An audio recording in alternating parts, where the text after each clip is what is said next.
Mr. President, sir, I have risen to support the amendment moved by Dr. Jayakar. I have given, sir, the most earnest consideration to the resolution moved by Pandit Nehru and to the amendment as it has been moved by Dr. Jayakar. I appreciate the solemn character of the main resolution, and I am not going to support the amendment by arguing technical or legal reasons in support of it.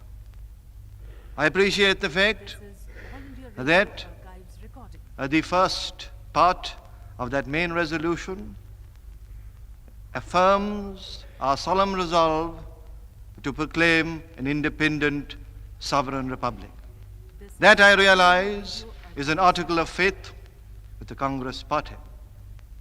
It represents the supreme objective for which they have fought so long and so arduously.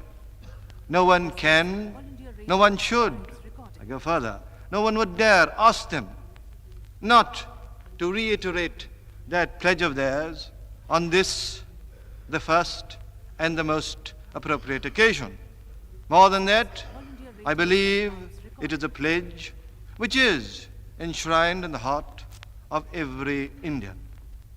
I also appreciate the fact, sir, that constitutional precedent shows that assemblies such as ours have, at the very first opportunity, declared their main and their fundamental objective.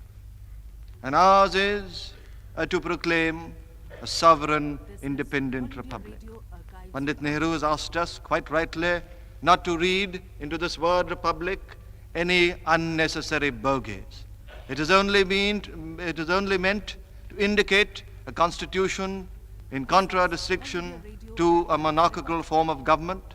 At the same time, he has emphasized that it does not preclude units, autonomous units, from joining this republic and retaining for themselves a monarchical form of government.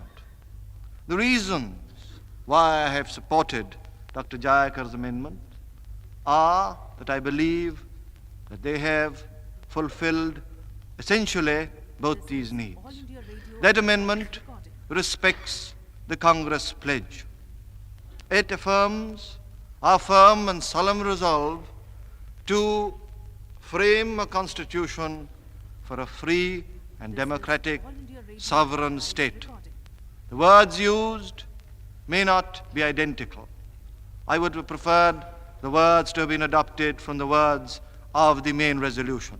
But I believe that from the constitutional point of view, the connotations of these two phrases are virtually identical.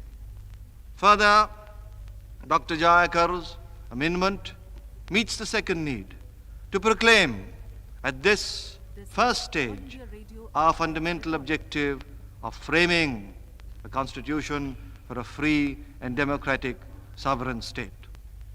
What I believe Dr. Jayakar's amendment really seeks to do is to ask us to defer a declaration on the remaining parts of that main resolution. Those parts referring to the Indian states, referring to the powers and functions of the provinces, referring to the powers and functions of the unions. That, I believe, is the intention of this amendment, to ask us to defer a declaration, however just it may be, a declaration which may expose us to the charge, however baseless, that we are prejudging matters of detail which have to be traversed in this assembly and on which decisions should be made after they have been fully canvassed and discussed in this assembly. That is why, sir, I feel with great earnestness why Dr. Jayakar's amendment should be supported. It does respect the Congress pledge.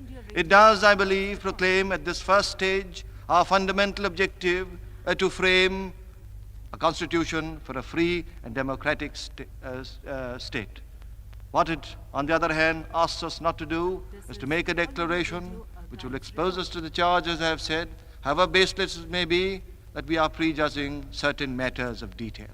And I believe this amendment ought to be adopted because it is dictated, if I may say so, with all humility, by considerations of statesmanship, by the desire of every one of us to see the greatest measure of agreement and goodwill between the two major parties, and by the desire of every one of us to see this great country of ours embracing, giving strength to, and be given strength by those who go to make up her children.